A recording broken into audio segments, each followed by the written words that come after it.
The magic of pathways is so important to understand when creating your own garden. There are a couple of things that we need to know, is that pathways need to lead somewhere. And it makes sense, but sometimes when we're designing our gardens or playing around in them, we kind of just don't get that. Remember, it's got to lead to something special. It's got to lead you somewhere. So a pathway can't end abruptly against a fibercrete wall or just against a fence. It needs to be a journey. And if you encourage that within your thinking, you'll be amazed at how a small garden and even a big garden can become such an adventuring space. The pathway is also important because they interconnect different garden rooms. So whether you're from a succulent area or lawn area going into the kitchen garden, pathways are those perfect breathing spaces. And it just says to you, stop, take a deep breath, all right? We're moving into somewhere different, almost like an arch does or a doorway does within a home.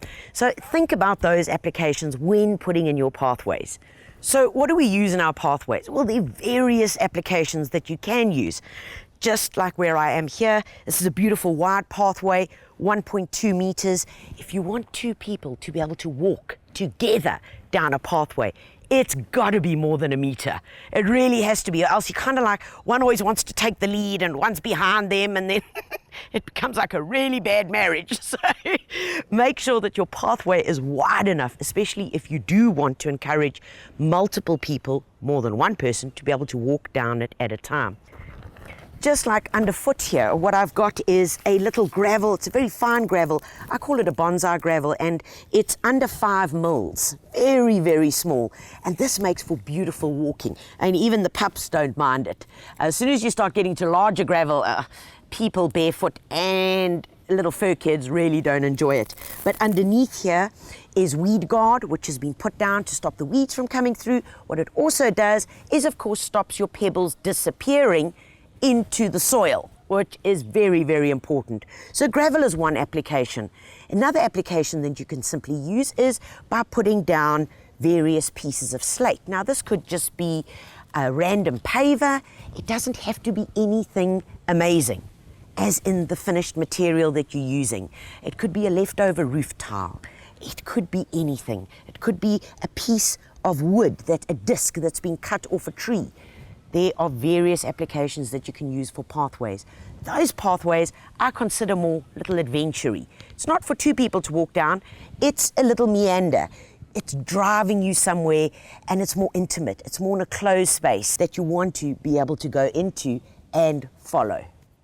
Another great design element when working in your garden, even if your garden is flat, is to create walls, because that gives you interest. It allows you to walk from one area into another area, not only with your plants being the dramatic part of it, but raising the levels. So you're immediately on a different platform, not only from looking up, but probably the best view is when you're up and you're looking down.